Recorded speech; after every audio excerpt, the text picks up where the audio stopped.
presencia de un ponente muy reconocido a nivel Latinoamérica y desde luego en Chile, de donde es originario, el maestro Pablo Macarte. Le pido por favor a la maestra Lorena Hernández Ruiz, que es nuestra directora de la Facultad de Contabilidad y Administración Colima, nos dirija un mensaje de bienvenida aquí al maestro Pablo y a los asistentes al evento. Por favor, maestra Lorena, adelante. Muchas gracias, doctor Sergio. Muy buenos días tengan todos ustedes. Agradezco en este evento, en nuestro último día de trabajo de esta semana de rendición de cuentas, la presencia del maestro Pablo Macarte, colega chileno, consultor reconocido en Latinoamérica, como bien acaba de decir el doctor Sergio. Le agradezco mucho su presencia y que el día de hoy esté con nosotros compartiendo el tema de gestión del cambio para la transformación digital. Seguramente usted nos compartirá elementos de mucha importancia y de relevancia, sobre todo en este momento tan difícil que está viviendo el mundo. Y en este caso nos dará, estoy segura, algunas ideas para que nuestros estudiantes sigamos trabajando y sigamos adelante en esta normalidad en la que nos ha llevado esta pandemia de COVID-19. Le agradezco mucho su tiempo, maestro Pablo, y que haya aceptado compartir con nosotros, y yo espero que esta sea una colaboración más y que pronto vengan más colaboraciones. Tiene usted las puertas abiertas de nuestra Universidad de Colima y de nuestro plantel. Y pues sin más preámbulo, maestro, lo dejo para que usted comparta con todos los estudiantes y con todos los que estamos conectados en este momento, sus conocimientos, su experiencia. Le agradezco de antemano su disposición. Adelante, maestra. Muchas gracias. Muchas gracias. Muchas gracias, Lorena. No sé si me están escuchando bien. Perdón, Sí. maestro Pablo. Sí. Si me lo permite el auditorio, voy a permitirme dar una breve semblanza de nuestro expositor. Muy bien. Pablo Macarte es ingeniero civil industrial de la Universidad Diego Portales. Es maestro en administración de empresas por la Pontificia Universidad Católica de Chile. Tiene un diplomado en dirección de ventas por la Universidad de Chile. Tiene un diplomado y está certificado en metodologías ágiles por la University Class, así como un diplomado en educación universitaria por la Universidad Diego Portales. Pablo es fundador de Agile to Change, formadora y certificadora del modelo A2C, Administration to Consumer, para la gestión estratégica del cambio organizacional. Es socio director de la consultora Pulso S.A., con más de 100 proyectos de consultoría realizados en Latinoamérica para organizaciones privadas y públicas y 7,000 horas de gestión del cambio. Es docente magíster en gestión de personas y efectividad organizacional de la Universidad San Sebastián de Chile y también es docente magíster en dirección de operaciones de la Universidad Autónoma de Chile. Bienvenido a su casa, maestro Pablo Macarte. Nos da mucho gusto recibirlo en la Facultad de Contabilidad y Administración Colima. Tiene usted el uso de la voz. Adelante, por favor, maestro Pablo. Muchas gracias, Sergio. Muchas gracias por la introducción, por la invitación. Para mí es un placer poder estar con ustedes, en especial con los alumnos de México, ciudad que quiero tanto, en la cual me tocó vivir 9 meses de mi vida por temas de trabajo, así que quedé muy impresionado de la ciudad, muy encantado, con ganas de volver realmente. Encuentro que es una cultura muy rica y tienen un país muy hermoso, así que muy feliz de poder estar aquí y compartir algo de lo que he aprendido en estos años de experiencia en la consultoría y también en el ámbito académico.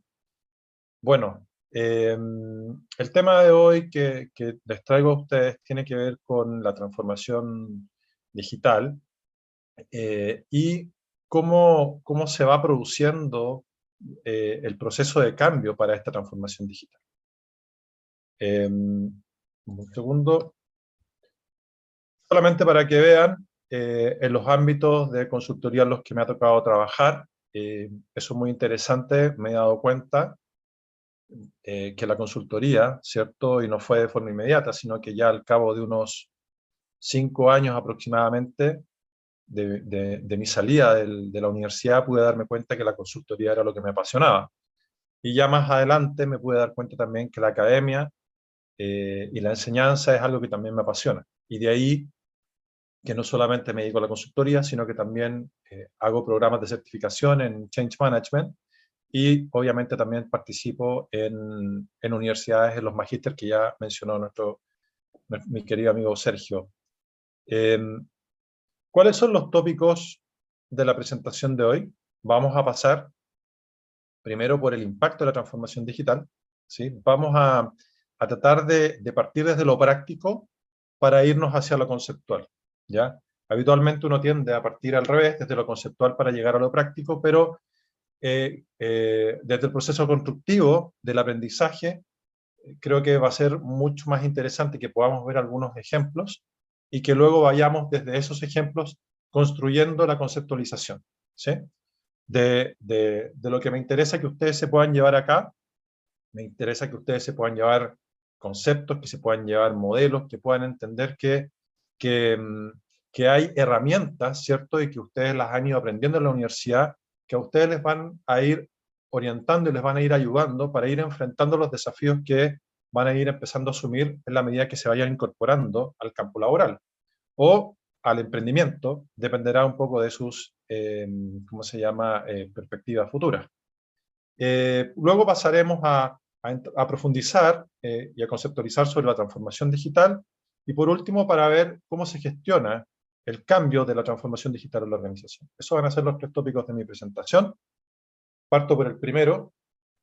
Yo me imagino que algunos de ustedes podrán estar familiarizados ya con algunas de estas marcas, algunas pueden ser muy antiguas, quizás dependiendo del rango etario de nuestra audiencia, pero bueno, aquí lo que nosotros vemos son muchas marcas muy relevantes que en su periodo fueron líderes en cada uno de sus mercados, fueron disruptores a su vez en cada uno de sus industrias. Sin embargo, hoy día ninguna de estas compañías prácticamente existe, ¿cierto? Y uno se pregunta, bueno, ¿qué es lo que está haciendo? ¿Qué es lo que está pasando? Que compañías de ese tamaño, compañías que estuvieron por muchos años liderando distintas industrias, de un momento a otro desaparecen, ¿cierto? Drásticamente, ¿sí? Y empiezan a ser sustituidas por nuevas formas o nuevos modelos de negocio. Ya vamos a hablar más adelante sobre qué es este concepto de modelos de negocio. Y lo más increíble es que algunas de estas historias, como en el caso de Kodak o en el caso de Blockbuster, tuvieron la oportunidad de ser ellos mismos los siguientes disruptores de la nueva tecnología o de las nuevas tendencias. Sin embargo, tanto Blockbuster como Kodak deciden no incursionar, deciden no atacar su propio modelo de negocios, ¿cierto? Por tratar de cuidar y aferrarse a su propia estructura y al verla en riesgo y en peligro de extinción, deciden no seguir avanzando en esas líneas como el negocio del streaming de lo que es Netflix o como todo lo que es hoy día la fotografía digital, en el caso de Kodak, ¿cierto? Entonces, es muy interesante que siendo Kodak el que tenía, ¿cierto?, la innovación desde el punto de vista de la solución digital, y Blockbuster, que fue invitado por Netflix a desarrollar el negocio del streaming, decide no seguir avanzando. Y eso es algo que tiene que ver con el proceso de cambio de la transformación digital, ¿sí? Tiene que ver con ese temor de poder, de tener miedo, de poder perder una posición competitiva o de entrar en un cierto ciclo de incertidumbre, de adelantarse o de querer enfrentar situaciones novedosas que puedan dificultar el proceso. Entonces, la reflexión que yo les hago, si ustedes creen que el cambio es peligroso, yo lo invito a reflexionar cuán peligroso puede ser no cambiar. Y estas empresas efectivamente están en esa segunda línea. Fue tan peligroso el no cambiar que definitivamente dejaron de existir en la industria. Ustedes, me imagino, conocen las tiendas Sears. Sears es un ejemplo actualizado, ¿cierto?, de una empresa que tiene más de 125 años, una industria que partió revolucionando lo que era el retail en Estados Unidos. Sin embargo, al 2019 se declara en bancarrota en Nueva York, pasando de tener 3.500 tiendas a 700 tiendas en la actualidad. Sears, hace 128 años, fue el primer Amazon de la historia. Sears desarrolló un catálogo, ¿sí?, físico, ¿ya?, para poder distribuirlo por todo Estados Unidos, y se hacía venta de catálogo. Estamos diciendo hace 128 años que existía la venta de catálogo, ¿sí? La única diferencia con lo que es Amazon hoy día es que era un catálogo de, ¿cómo se llama?, físico, ¿cierto? Y estamos hablando de más de 100.000 productos. Y utilizaban las líneas de ferrocarriles y el correo para poder hacer los canales de distribución y de venta. Recibía más de 100.000 pedidos al día y despachaban más de 35.000 pedidos al día. Lograron tener al 26% de la población. Bueno, este gigante que nace de forma disruptiva, lamentablemente cesa sus funciones o empieza a cesar sus funciones, ¿cierto?, porque todavía existe, pero claramente en una situación mucho más mermada de lo que podría haber estado, ¿cierto?, si hubiese tomado algunas medidas que tienen que ver con el proceso de cambio de la transformación digital, ¿cierto? Hoy día lo tienen en la situación en la que nos muestran estas cifras. Son cifras que están más o menos al 2017, cómo la empresa fue perdiendo margen, ¿sí?, en un periodo de 10 años, prácticamente, de 2.500 millones de dólares de contribución, pasa a pérdidas por 2.000 millones de dólares. De tener 3.800 tiendas, 4.000 tiendas, al 2017 con 1.000 tiendas, y creo que hoy día está como con 700 o 600 tiendas.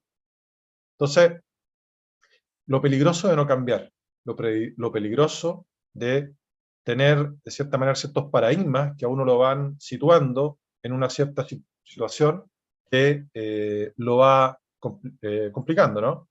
Leamos, o sea, escuchemos aquí a Rogelio Oliva, ¿cierto?, qué es para él el análisis de por qué Sears llegó a la bancarrota.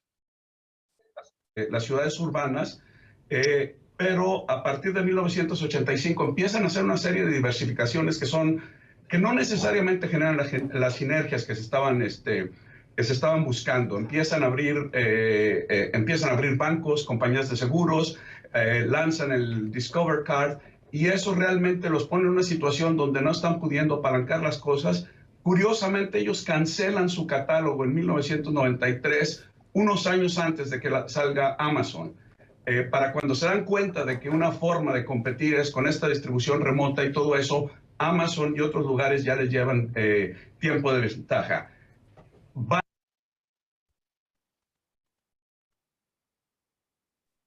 No lograron ver las implicaciones del cambio tecnológico.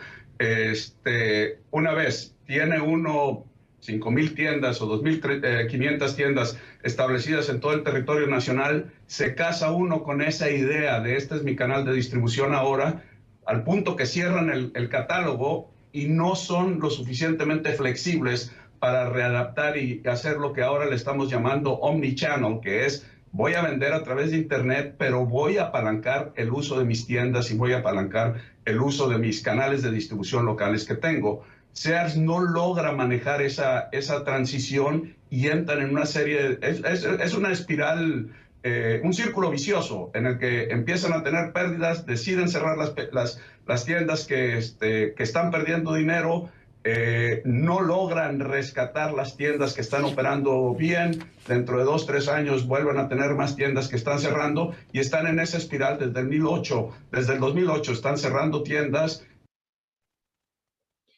Las ciudades urbanas.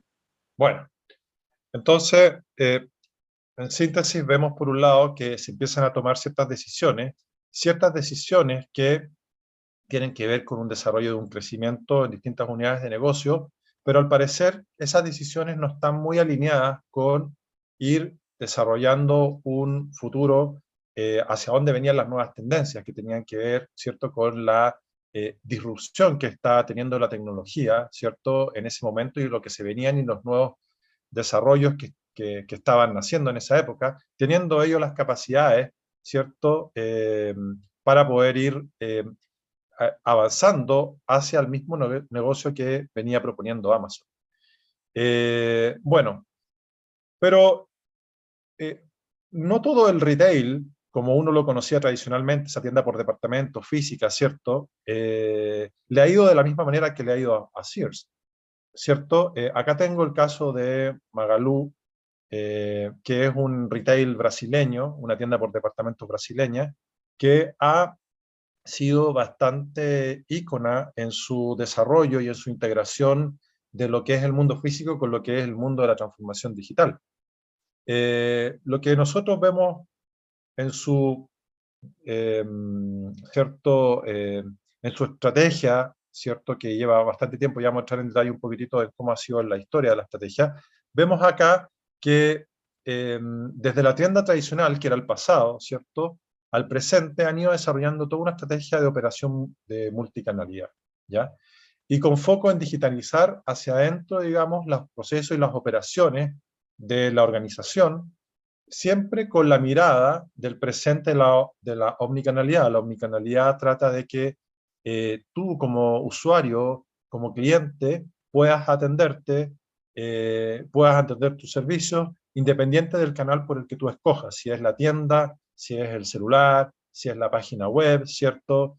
Si es un WhatsApp, etcétera. O sea, todas las canalidades abiertas posibles, tú puedas entrar por cualquiera de ellas y puedas estar siendo atendido sin ningún tipo de problema, y no que te estén consultando por distintos canales qué es el pedido y qué es lo que usted necesita, digamos, en ese sentido. O sea, es una atención que se hace de forma completamente amplia por todos los canales y con toda la información disponible, ¿ya? Entonces, para eso, lo que se busca es tratar de desarrollar una plataforma única, una plataforma digital, ¿cierto?, un back office multicanal digital que permita la conexión de todos sus canales de venta, el e-commerce, televentas, las tiendas virtuales, ¿cierto?, las tiendas convencionales, los marketplaces, las aplicaciones, aplicaciones de voz y sus centros de distribución. Todo esto que les comento es parte de un resultado que es un proceso que sin duda no es fácil y no es corto, pero lo importante es iniciarlo e ir avanzando hacia ir desarrollando este tipo de soluciones. ¿Por qué? Porque luego los efectos son exponenciales, ¿sí? Cuando uno empieza a desarrollar este tipo de estrategias, ¿cierto?, como se muestran aquí las cifras, uno puede pasar desde 60.000 productos a 12 millones de productos, ¿sí? La tecnología permite eso, los procesos permiten eso, pasar desde 37 millones de visitas de clientes a 125 millones de visitas, ¿sí? Desde ventas de 2.000 millones de reales hasta 30.000 millones de reales, que son más o menos como 8.000 millones de dólares, que era un poco lo que colocábamos arriba. De tener proveedores, sellers, vendedores en sus plataformas de cero, ¿cierto?, que no tenían nada, a pasar a 12.500. Entonces, el negocio crece exponencialmente de esta forma muy impresionantemente, ¿cierto? Bueno, pero el presente es en lo que están hoy día con la omnicanalidad. Sin embargo, siempre en la transformación digital, siempre en un proceso de diseño y de co-creación estratégica, la visión de futuro o la mirada de futuro es muy relevante, y el futuro para ellos tiene foco en un ecosistema digital, ¿cierto?, para el retail, para el minorista. Y con un desafío mayor, ahora vamos a digitalizar Brasil. Digitalizar Brasil, o sea, estamos hablando de un retailer que su foco son los segmentos medios bajos, no estamos hablando de un retailer que se orienta a los segmentos medios altos, en donde uno pudiera tener mayor desarrollo tecnológico, ¿cierto?, mayor adopción tecnológica de parte de los usuarios, sino que un gran desafío que ha tenido este retailer tiene relación con que su segmento de clientes tiene que educarlo digitalmente, ¿ya? Y eso ha sido un tremendo desafío y con excelentes resultados. Ya vamos a ir viendo. Entonces, cuando hablamos del ecosistema digital, hablamos de toda esta cadena que quieren articularla de manera digital, ¿sí? Si se fijan, no solamente tiene que ver al consumidor, no solamente tiene que ver al accionista, los proveedores, los sectores de la empresa, sino que también el ecosistema global de la empresa, la academia, los gobiernos, comunidades, ONG.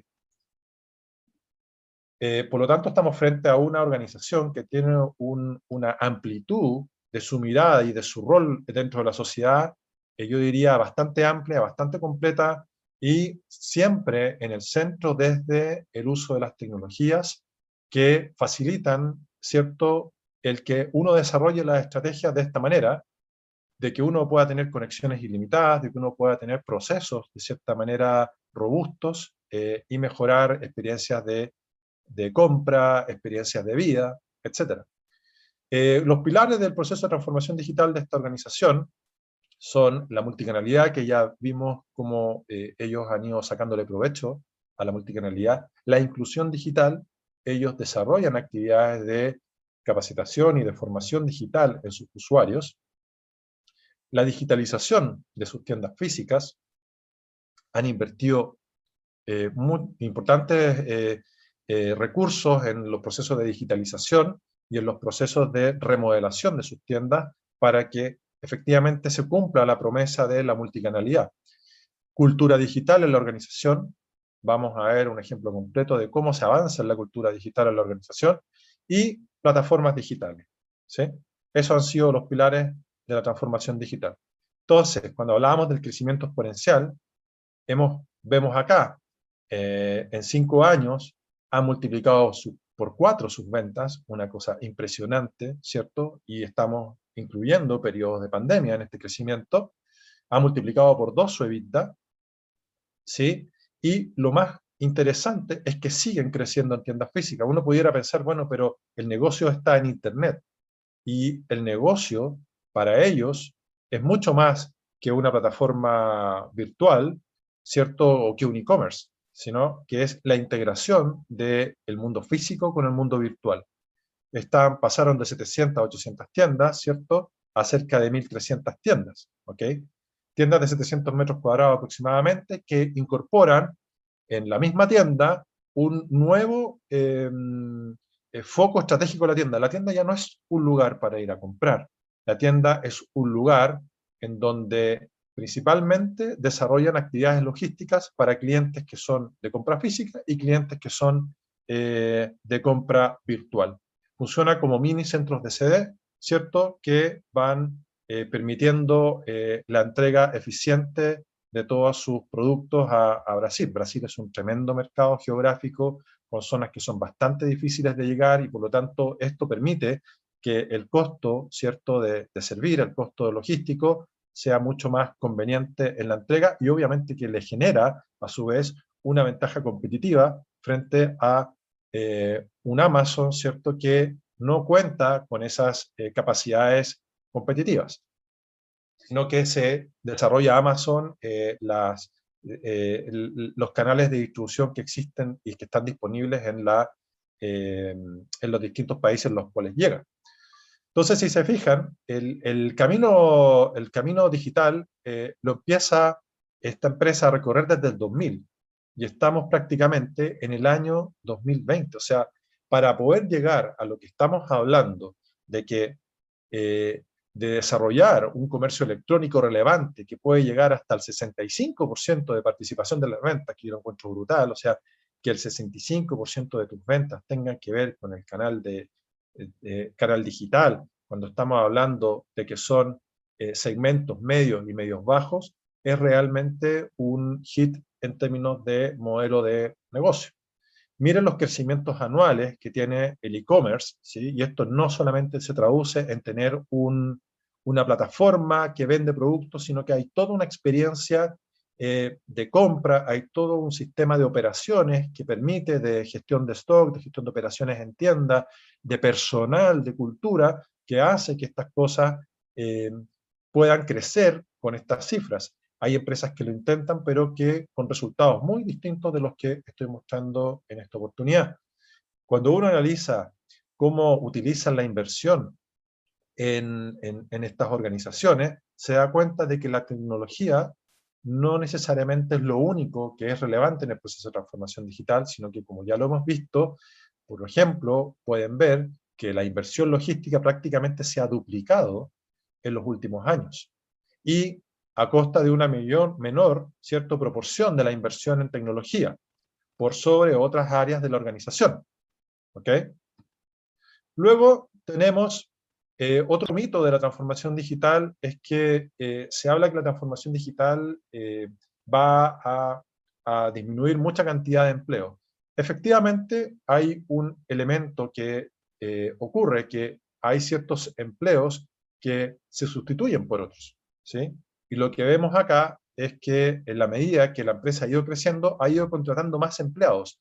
El tema es que con qué skills está contratando a sus empleados, y los empleados que antes usaban actividades más manuales, ¿cierto?, desarrollaban actividades de forma más no digital, ¿cierto?, van siendo sustituidos por las nuevas tecnologías, pero eso va demandando nuevos skills vinculados con las tecnologías disruptivas. Por lo tanto, hay una cierta compensación, y además que esos nuevos skills también tienen ingresos de un mayor valor. Por lo tanto, hay un ingreso esperado o expectativas de ingreso mayores. Ustedes que están ingresando o van a ingresar al campo laboral, eso es lo que pueden ir encontrando. Fíjense que el 43% de la dotación son menores de 30 años. Algo muy interesante también a considerar en este proceso. Pero siempre uno tiene que estar cuidando lo más importante, y el activo más importante tiene que ver con tus clientes, ¿ya? Y es parte de lo que les pasó a las empresas anteriores que vimos, que de cierta manera pensaban que su principal activo eran sus productos y descuidaron las necesidades y desarrollo de los clientes, ¿ya?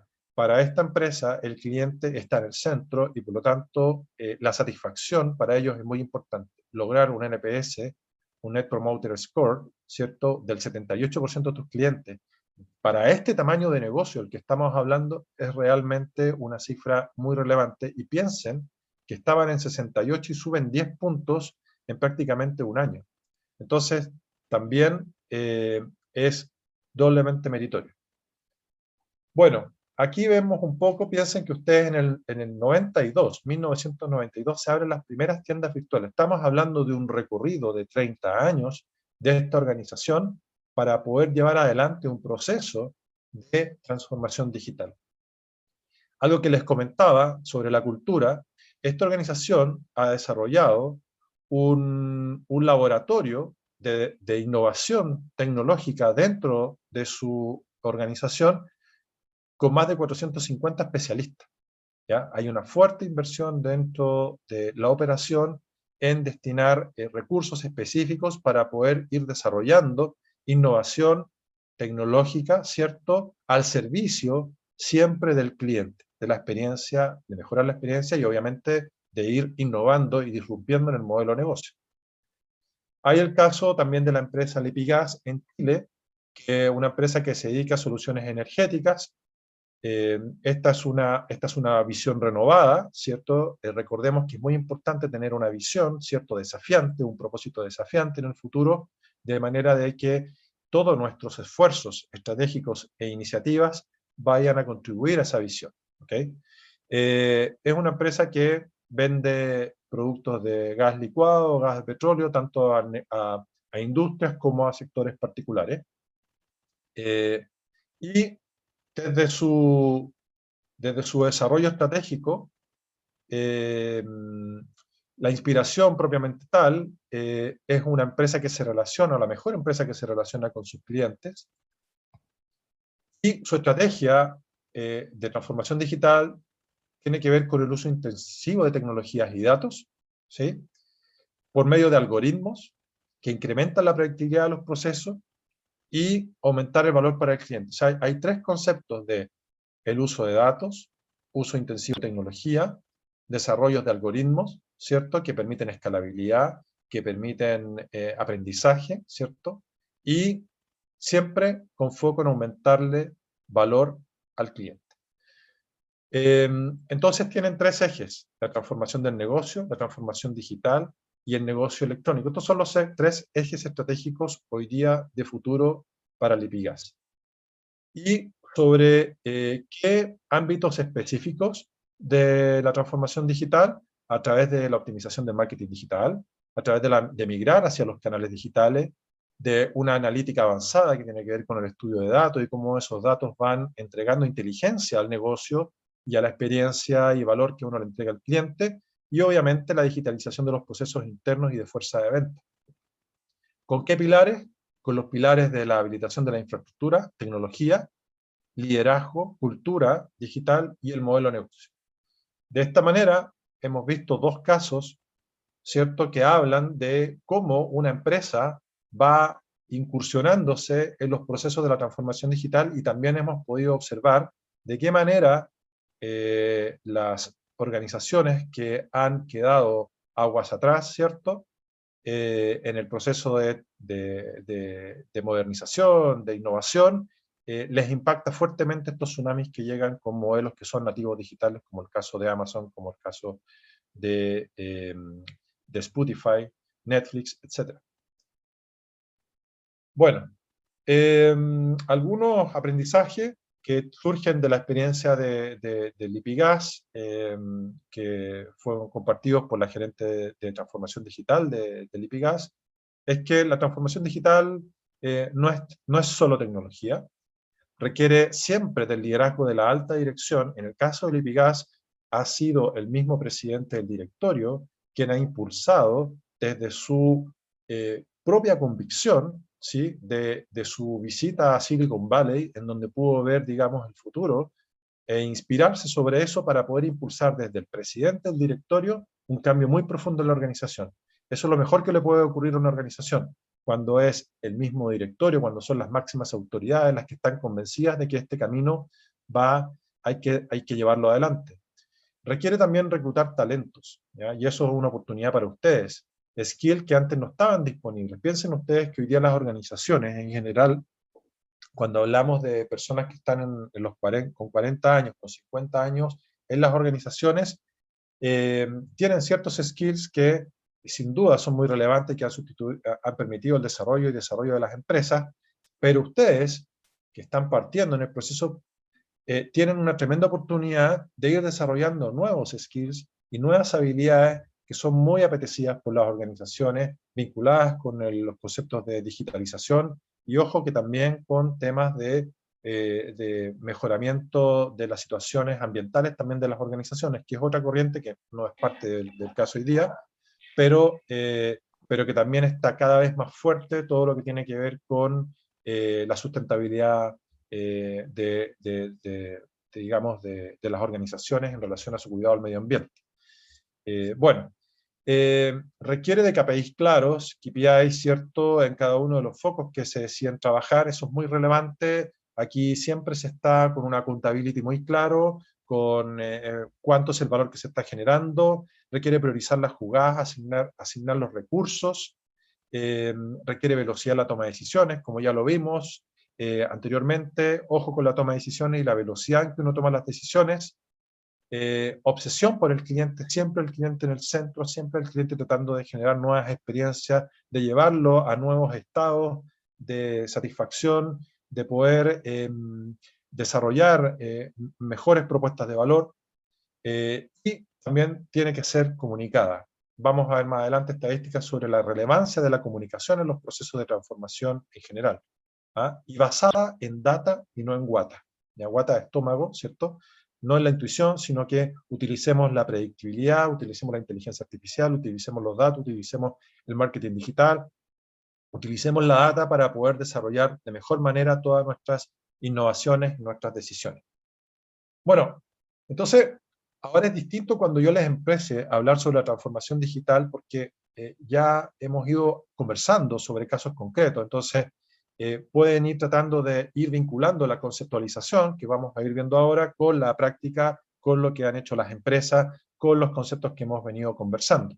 Entonces, la transformación digital, desde lo que nos dice este libro de la Cuarta Revolución Industrial, es la vinculación entre el mundo físico, ¿cierto?, que ha ido innovando en conceptos de robótica avanzada, vehículos autónomos, impresoras 3D, y todo lo que son las herramientas digitales que tienen relación con la inteligencia artificial, con el blockchain, con la Internet de las cosas, la Big Data. Entonces, la transformación digital es la vinculación entre este mundo físico y el mundo digital. Como yo les decía, también hay otro elemento muy fuerte que tiene que ver con la Cuarta Revolución Industrial, ¿cierto?, que tiene que ver con los aspectos de la ingeniería genética, la bioelectrónica, ¿cierto?, nanotecnología, que ahí también hay una fuente de generación de disrupción, ¿cierto?, muy potente, y de nuevos modelos de negocio que van a mejorar y que están mejorando la calidad de vida de las organizaciones y de las personas, ¿cierto? Bueno, entonces, cuando hablamos de definición de transformación digital, tenemos que pensar en tres aspectos. Uno, que tiene que ver con, en sí mismo, que la transformación digital no tiene que ver con la tecnología, sino que tiene que ver con cómo desarrollo un modelo eficaz de relacionamiento digital entre los puntos de contacto míos con la experiencia del cliente. Y eso es muy importante, porque la transformación digital no es tecnología para la empresa, sino que es tecnología, disrupción, para mejorar, ¿cierto?, la experiencia del cliente, ¿ya? Tiene que estar incluido el cliente en el proceso de transformación. Implica un cambio cultural y estratégico, ¿cierto?, para competir con las empresas nativas digitales, y las tecnologías digitales nos van a permitir detectar y anticipar esas necesidades del cliente. Cuando hablamos de transformación digital, hablamos de 4 fases, ¿ya? Una fase incipiente, una fase adyacente, incremental y disruptiva.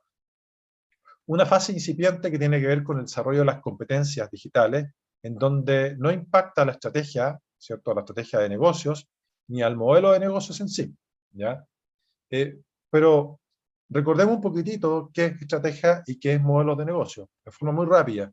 La mirada tradicional de la estrategia nos dice que hay una estrategia corporativa y una estrategia de negocio, ¿ya? La estrategia corporativa nos indica el qué, el dónde y cuándo, ¿cierto?, en qué mercado, ¿cierto?, con qué segmentos de clientes, ¿cierto?, y con qué productos o servicios.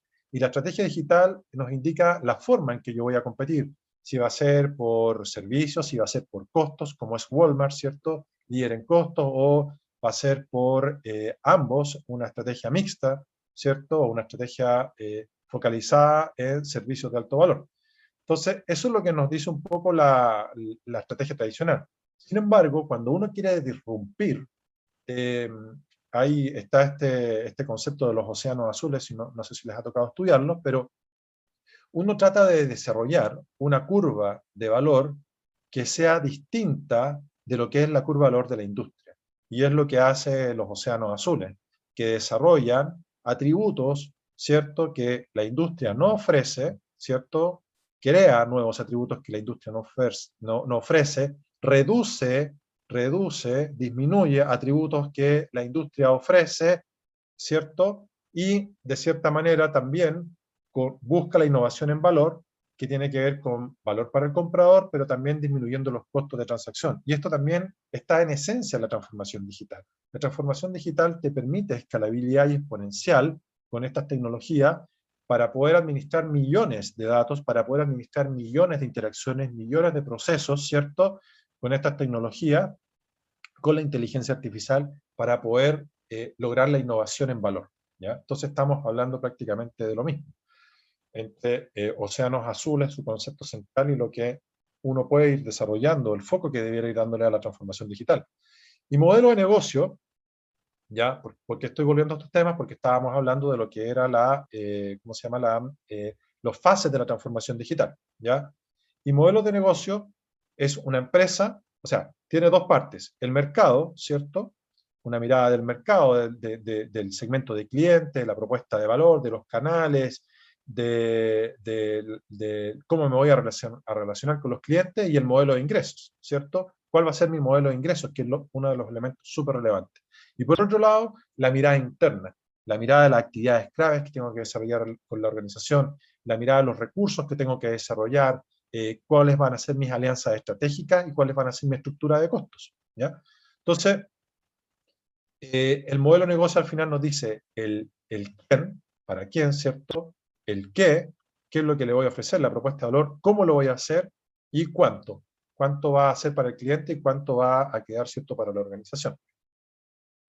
Entonces, cuando hablamos de una estrategia, una fase incipiente en la transformación digital, estamos hablando, por ejemplo, en el caso de pagos de remuneraciones. Si yo desarrollo una iniciativa como automatización de pagos de remuneraciones, estoy prácticamente desarrollando una competencia digital, ¿cierto?, en donde no estoy impactando la estrategia, ¿cierto?, y tampoco estoy impactando al modelo de negocio. Recuerden que el modelo de negocio tiene impacto en el modelo de negocio cuando estoy impactando al cliente. Y en este caso, automatizar un pago de remuneraciones no impacta directamente al cliente.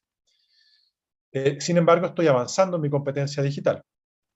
Ahora, una transformación digital adyacente, ya sí estamos impactando en el modelo de negocio, ya sí estamos impactando de cierta manera al cliente, sin embargo, no estamos necesariamente impactando la estrategia. Recuerden que la estrategia hoy día, el e-commerce, básicamente es como una actividad que uno, si quiere participar en el negocio del detalle, de la venta al detalle, si no tienes e-commerce, estoy seguro de que no te va a ir muy bien en tu negocio.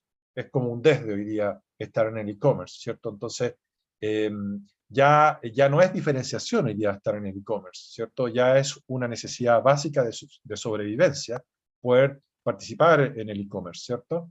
Y en el incremental es cuando ya estamos empezando a automatizar procesos y digitalizar procesos vinculados con la experiencia del cliente.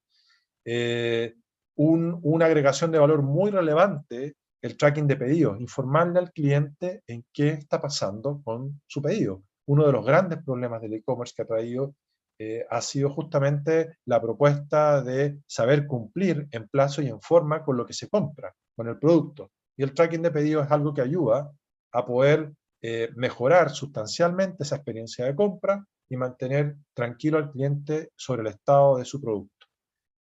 Y por último, tenemos el estado de la estrategia disruptiva, que ya ahí estamos hablando de un nuevo modelo de negocio. O sea, lo anterior tiene que ver con un negocio, estamos en nuestro negocio mejorándolo, optimizándolo, mejorando la experiencia con el cliente, pero aún no hemos logrado esa transformación disruptiva, como lo podríamos ver en que el negocio de la tienda física, de la compra de disco y de música, pasa completamente a un negocio de experiencia completamente distinto, con modelos de ingreso completamente distintos, que inclusive amenazan a todas las disqueras que son intermediarias entre el cantante y los productores de la música y los clientes. Entonces, tenemos aquí una disrupción completamente absoluta, ¿cierto? Y con base nativa en lo que es digitalización, ¿cierto? Esos son los 4 pasos. Entonces, pasamos digamos, a lo que es cómo me voy sumando a la transformación digital. Ya hemos entendido lo que es el proceso, ¿cierto?, de la transformación digital, qué es la transformación digital y cómo me voy sumando. ¿Qué es lo que nos ha enseñado la experiencia, la historia de estos casos que hemos visto? Lo importante siempre es estar con un radar en el entorno. Los cambios vienen, no va a parar, esto va a seguir acelerándose cada vez más y por lo tanto hay que estar siempre preguntándose qué necesitamos cambiar, cuáles van a ser las próximas tendencias. Una vez que estamos mirando el entorno, tenemos que mirar cómo eso cambia, cómo yo adecuo mi estrategia a ese entorno, ¿cierto? Y no hacer lo que hicieron las otras empresas de cerrarme y creer que de cierta manera puedo yo revertir la situación del entorno y de cierta manera yo cambiar el entorno. Es todo al revés. El entorno te va a cambiar necesariamente a todos tus procesos. Para eso hay que adecuar la estrategia. cambio en el modelo de negocio, una vez que tengo claro el cambio en la estrategia, el segmento de mercado, ¿cierto? De qué manera yo quiero competir en el mercado, entonces eso ayuda y nutre toda la estructura de mi modelo de negocio, mis operaciones, mi propuesta de valor, ¿cierto? Cuáles van a ser los canales de venta, cuál va a ser mi modelo de ingreso, y una vez que cambia toda esa estructura, bueno, la organización en sí misma tiene que readecuarse a todo este cambio de estrategia y toda esta nueva actualización del modelo de negocio, ¿sí? Cada una de estas partes en sí misma es un tremendo desafío y ya hemos visto que a las organizaciones les ha llevado décadas ir avanzando por el camino. Permiso que me dé un poquitito de calor. Acá en Chile está haciendo frío en esta época, pero ya entramos en calor. Entonces, luego de que tenemos el cambio en el modelo de negocio, ¿cierto? Está el cambio en la organización, el cambio en la cultura, el cambio en los procesos internos, el cambio en los sistemas, o sea, los cambios reales, porque hasta el momento hemos hablado de que sí, me gustaría que la propuesta de valor fuera así, me gustaría que la estrategia llegáramos a este nuevo nicho, es todo una conceptualización de hacia dónde queremos ir y cómo nos queremos ver, pero no hemos hecho ningún cambio. En estricto rigor no hemos cambiado todavía, es un deseo, es un estado futuro deseado, pero todavía tenemos que transitar hacia aquello, y por lo tanto, eso ocurre desde la cultura, desde los procesos, los sistemas, las personas, ¿cierto? Esta es una forma, ¿cierto?, de cómo va ocurriendo esta estrategia del cambio, una mirada estratégica, y cuando yo quiero ya en los ámbitos específicos de la transformación digital, de cómo yo puedo ir avanzando en temas muy concretos de la transformación digital, tengo, por un lado, los elementos, los drivers, ¿cierto?, para la transformación digital. Unos tienen que ver con los puntos de conexión con el cliente, la propuesta de valor, la competencia, la innovación y los datos. Todos estos elementos son drivers y que tienen que ir gatillando una mejor experiencia en el cliente, una mejor desarrollo y optimización de los procesos y, en definitiva, modelos de negocio, nuevos modelos de negocio. Ojo que las organizaciones no necesariamente pueden tener un modelo de negocio, las organizaciones pueden tener distintos tipos de modelos de negocios porque pueden ir abarcando distintos segmentos de clientes, ¿cierto? Y pueden ir generando en un mismo modelo de negocio, modelos de negocios para clientes particulares como para clientes industriales, ¿cierto? Entonces, de esta manera, con esta matriz, uno puede ir viendo desde dónde yo puedo ir avanzando, ¿cierto?, en el ámbito de la transformación digital. Muy importante, un concepto que tiene que ver con el mapa de valor de la transformación digital. Y en el mapa de valor nosotros tenemos tecnologías disruptivas. Recuerden que las tecnologías son un medio y no son un fin. La tecnología en sí misma no aporta valor si es que yo no le coloco foco, si es que no le coloco una dimensión y no lo centro en un ámbito. ¿Qué es esto tan teórico? Bueno, ¿de qué se trata? Vamos a tomar un ejemplo. Por ejemplo, Internet de las cosas, ¿ok? El IoT. ¿Dónde pongo el foco? Si yo coloco el foco, aquí tenemos la tecnología disruptiva, ¿cierto? Si yo coloco el foco en que es solamente tecnología y utilizo la Internet de las cosas como un monitoreo de variables y ahorro de costos, entonces efectivamente no estoy pensando en la Internet de las cosas como un aporte a la transformación digital, sino que si yo la empiezo a pensar como una forma de anticiparme a las necesidades del cliente y habilitar nuevos productos y servicios, el foco está en el cliente, como habíamos dicho, y sí estoy agregando valor en qué ámbito, en la experiencia del cliente y también en mejoras de procesos internos, en procesos predictivos más que en procesos reactivos o procesos normales, ¿no? Entonces, a esto hablamos del mapa de valor, cuando uno está analizando cómo me agrega valor, de cierta manera, la tecnología hacia la disrupción o hacia la innovación en mi modelo de negocio. Otro análisis competitivo que uno puede hacer para entender desde dónde yo estoy partiendo y avanzar en la transformación digital es ver dónde estoy yo situado desde el punto de vista de mis 4 etapas de la transformación digital y dónde, de cierta manera, está mi cultura digital. Si soy un escéptico, como lo fue el caso de Sears en relación a la tecnología, si soy un adaptador como organización, colaborador, diferenciador. Entonces, uno acá puede mapear a tu organización y tu industria para poder saber qué tan lejos estás de los otros o qué tan disruptivo puede ser tu proceso de adaptación a las nuevas tecnologías. Entonces, como decíamos, nosotros tenemos que agregarle valor al cliente, pero para lograr todo este proceso de transformación que ustedes han visto, ya hemos mencionado, es clave y crítico que venga desde, ojalá, las altas autoridades de la organización, y ahí, con un fuerte liderazgo y motivación, trabajando en los aspectos culturales y capacidades, ¿cierto? Considerando también la estructura organizacional. A veces uno peca que la estructura organizacional, ¿cómo se llama? No la mira y no la observa, y es extremadamente relevante, sobre todo en estos procesos de transformación digital, darle espacio a la estructura para que pueda tener autonomía y pueda tener interacción y puedan desarrollar proyectos multidisciplinarios. Luego nos vamos a las operaciones, ¿cierto? O los procesos, las operaciones, los sistemas, para poder llegar con toda esta propuesta de valor y modelo de negocio al cliente. Y eso a través de 7 pasos. Un paso de concientización corporativa, un paso de un equipo que se hace cargo de la gobernanza digital, y que sobre ese awareness y sobre ese concepto digital vamos viendo qué es lo que queremos hacer, ¿cierto? Para poder avanzar a ese proceso, qué es lo que queremos hacer, nos preparamos.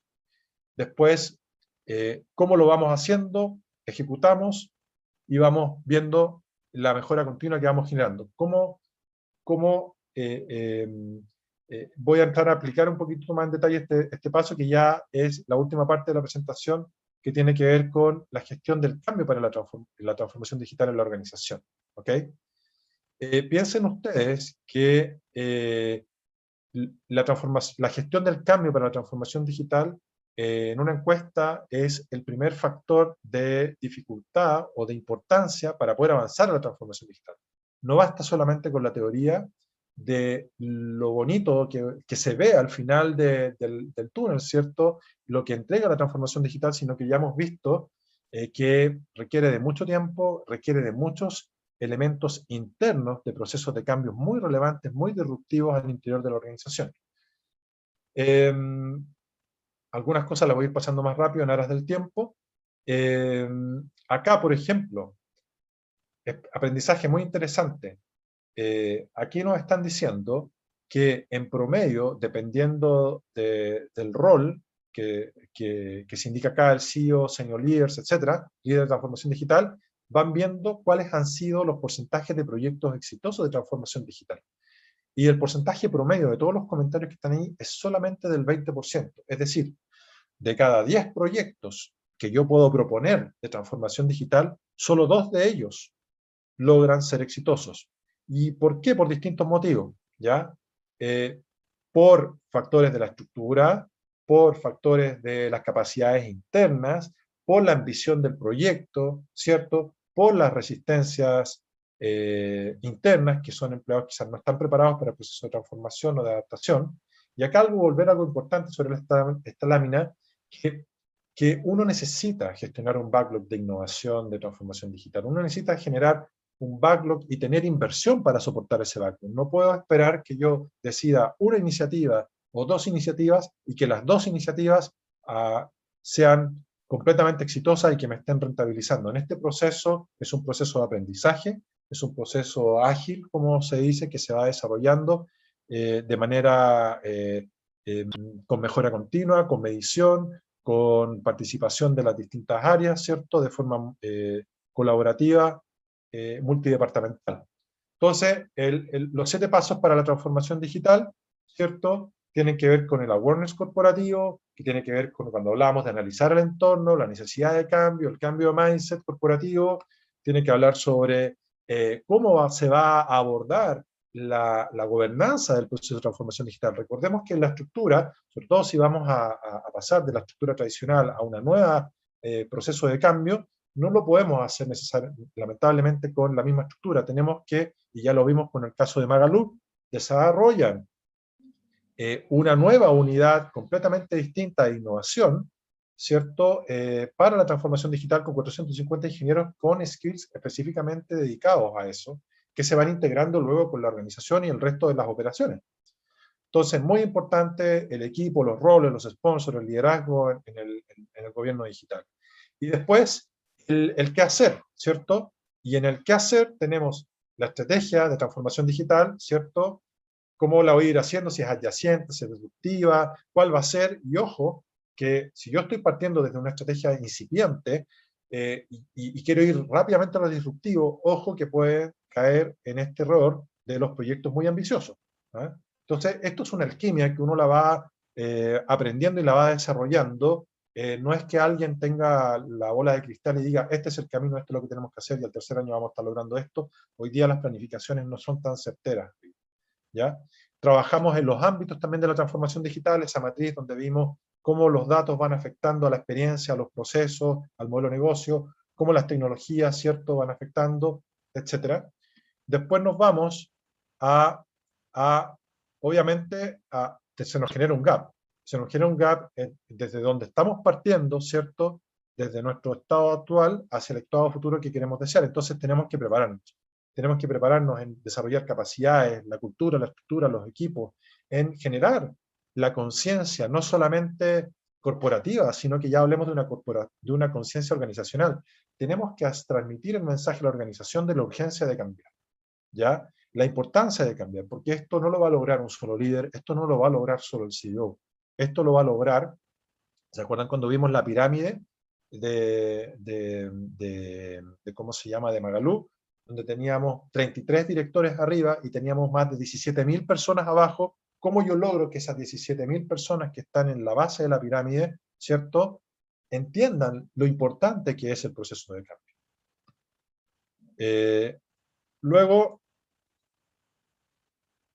¿cómo lo hacemos? ¿Cierto? Nos preparamos, ¿cómo lo vamos haciendo? A través de la innovación, a través de la optimización de los procesos, de la tecnología, de esta cartera de proyectos que yo les voy armando. O sea, ya tengo una cierta predisposición de la organización, tengo una estructura, un cierto awareness, entonces ya me empiezo a enlodar, ¿cierto? Me empiezo a meter en el proceso creativo propiamente tal de ciertas innovaciones con una cartera de proyectos, con ciertos recursos y ciertas hipótesis de negocio que empiezo a ejecutarlas. Y empiezo a ejecutarlas desde el liderazgo, desde el management, con habilidad, con reforzamiento, y se van desarrollando entonces 3 triángulos de valor en este proceso. Uno, que entre las personas y el proceso de lo que tengo que ir haciendo, tengo que ir desarrollando la agilidad y el empoderamiento de este grupo de personas que se va retroalimentando con las validaciones de la hipótesis de negocio. ¿Ok? Entre lo que yo tengo que hacer, la innovación y la optimización, voy agregando, ¿cierto?, los beneficios de la productividad a este proceso, ¿ya? Entonces, y por último, también tengo que ir mirando en este proceso, ¿cierto?, de check and learning, ¿cierto?, tengo que ir mirando un tercer concepto que tiene que ver con el objetivo y la rentabilidad, ¿ya? O sea, todo el proyecto que yo estoy viendo acá, todas estas hipótesis de negocios tienen casos de negocios concretos, ¿ya? Un caso de negocio, ya sea de que quiero aumentar la cantidad de prospectos de mi negocio, quiero mejorar las tasas de cierre, quiero mejorar la experiencia del cliente, quiero mejorar que aumente, no sé, la compra de productos. Cualquiera de esas hipótesis son las que yo necesito validar para validar esa rentabilidad y el ROI de ese proyecto, ¿ya?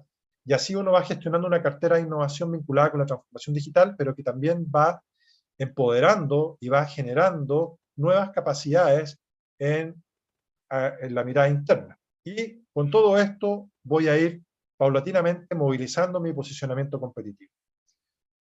Entonces, este proceso de pasar de una situación actual a un nuevo posicionamiento competitivo requiere de un proceso de gestión del cambio. De una gestión del cambio, hablemos a nivel de las personas. Ya no estamos hablando de la estrategia, porque la estrategia de cierta manera ya la estamos definiendo acá. No estamos hablando de cuál es la tecnología específica o el proceso específico, sino que principalmente estamos hablando de la organización, de su estructura, de sus personas, de su cultura, ¿sí?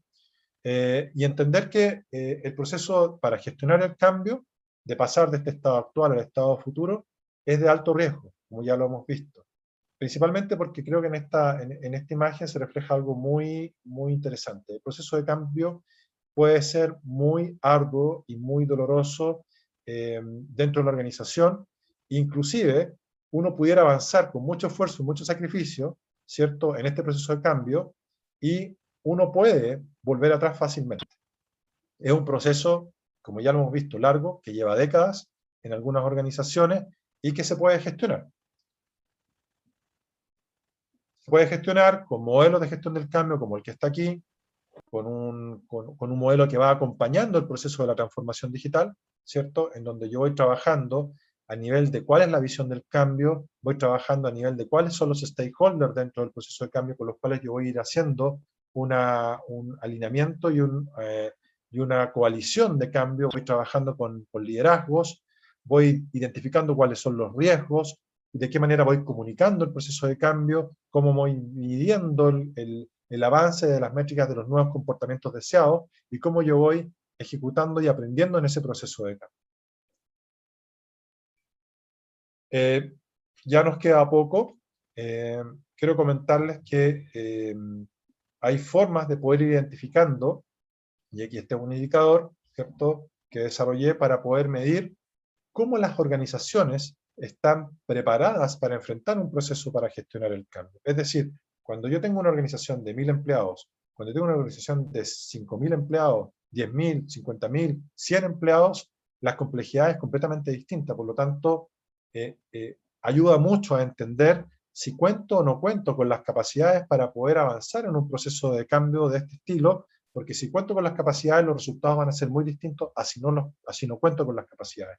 Entonces, yo tengo, en este estado de madurez, hay 5 estados de madurez. El proceso de cambio básico, iniciado, amateur, profesional y experto, ¿ya? El básico es entender, ¿cierto?, que la gestión del cambio trae algunos beneficios, pero que no tienen ninguna noción de ningún tipo de metodología, ¿ya? Y el experto es cuando ya tú estás innovando en metodologías de gestión del cambio y entiendes que es de alto valor gestionar el cambio, ¿okay? Este indicador mide 4 dimensiones: liderazgo, capacidades, metodología y mejora continua en la organización, ¿ya? Si cuento o no cuento con las capacidades de liderazgo para desarrollar un proceso de cambio, si desarrollo algún tipo de metodología para poder avanzar en el proceso de cambio. Cuando me refiero a metodología, es modelos como este estilo, ¿ya? John Kotter es otro modelo, hay distintos modelos de gestión del cambio, este no es el único. Desarrollar capacidades, recursos internos, contar con recursos humanos, no solamente recursos financieros, con recursos de procesos para poder avanzar en la gestión del cambio, y también identificar si tenemos cultura de medición y cultura de mejora continua en la organización para poder desarrollar procesos de cambio. Bueno, el estudio nos arroja que, al menos en Chile, el 85% de las empresas encuestadas, que fueron cerca de 150 empresas encuestadas, llegan con suerte a un estado de amateur, ¿ya? Amateur es que han ido por el autoaprendizaje en el proceso de la gestión del cambio, y con ese autoaprendizaje, con lo que han ido leyendo, lo que han ido aprendiendo, no se han certificado, no han tomado ningún curso, ninguna profesionalización, han ido tratando de avanzar en lo que es la gestión del cambio. Sin embargo, hay 22% que están en un estado básico y 34% que están en un estado iniciado, ¿ok? Entonces, aun y cuando los indicadores son bajos, a mi juicio, ¿cierto?, los encuestados entienden que es de alto valor, el 68% de la encuesta entiende que es de alto valor gestionar el cambio de forma profesional. O sea, hay un gap entre que se entiende que es necesario gestionar el cambio de forma profesional, y por el otro lado, las organizaciones en sí no son muy profesionales para el cambio, solamente un 14% de la muestra lo es. Pero eso es importante destacar, que la intención está. Lo que nos falta ahora es, entonces, tomar y profesionalizarlo, lo que es la gestión del cambio, ¿ok? ¿Por qué es importante profesionalizarnos? Y aquí lo que nos indica el estudio es que lo que tenemos acá son dimensiones de satisfacción en cuanto al logro de objetivos del proyecto, a los plazos de cumplimiento planificados, ¿cierto?, al presupuesto asignado, al cambio de cultura requerido, la permanencia del cambio de cultura requerido, el compromiso organizacional para el cambio. O sea, el 52% de la muestra B está satisfecho con el nivel de logro de los objetivos del proyecto, lo cual es bastante mediocre. O sea, hay un 48% que no está satisfecho, ¿sí? Y tenemos un 40% que está satisfecho con el compromiso de la organización en el cambio, ¿cierto? Y un 36% que estuvo satisfecho con el cumplimiento de los plazos planificados. Estos son niveles de satisfacción cuando uno quiere empezar a desarrollar estos procesos. ¿Qué es lo que pasa? Si uno compara y ve la satisfacción de una organización que sale como profesional en la gestión del cambio versus una amateur, ¿cierto? Si comparamos el nivel de satisfacción de organizaciones profesionales versus las amateur, ya ni siquiera las básicas, ya, los niveles de satisfacción crecen sustancialmente. Hasta 7 veces crecen los niveles de satisfacción. 7 veces más de empresas que crecen los niveles de satisfacción. Es decir, por cada empresa por cada empresa muy satisfecha en el logro de objetivos amateur, hay 7 empresas muy satisfechas que son profesionales en la gestión del cambio. O sea, multiplicamos por 7 las probabilidades de que logremos mucha satisfacción en cada una de estas variables. Lo que declaran las empresas para un proceso de cambio, tener la visión.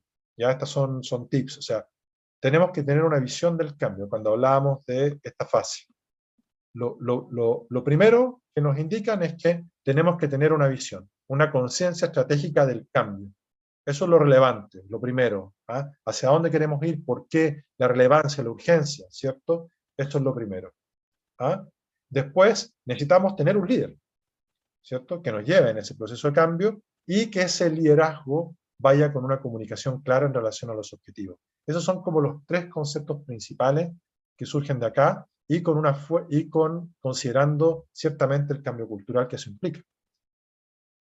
McKinsey lo dice con 1.487 encuestas que avalan de cierta manera lo que acabamos de mostrar en este estudio. La clara transformación sobre los objetivos de transformación, ¿ya? Es uno de los primeros elementos relevantes que piden los empleados para poder lograr un cambio efectivo, ¿cierto? Para la transformación de las organizaciones, ¿ya? Y los líderes visibles y comprometidos. Por último, y aquí termino, ¿cierto? Hay 3 aceleradores, ¿sí? Aceleradores, perdón, no hay 3, hay 5 procesos, 5 componentes que son aceleradores del proceso de cambio. El liderazgo, liderazgos visionarios, liderazgos emergentes, liderazgos que de cierta manera convoquen a un proyecto colectivo, ¿cierto? Motivador, desafiante, ¿sí? Y que den permiso a que la organización también vaya construyendo esa visión. Gestión 3.0, todas las nuevas tecnologías del management 3.0 que tienen que ver con Lean, con allá hay mucha nueva metodología que está haciendo que los trabajos sean colaborativos, sean más eficientes, sean más motivados, sean más participativos, ¿cierto? La motivación en sí misma, ¿cierto?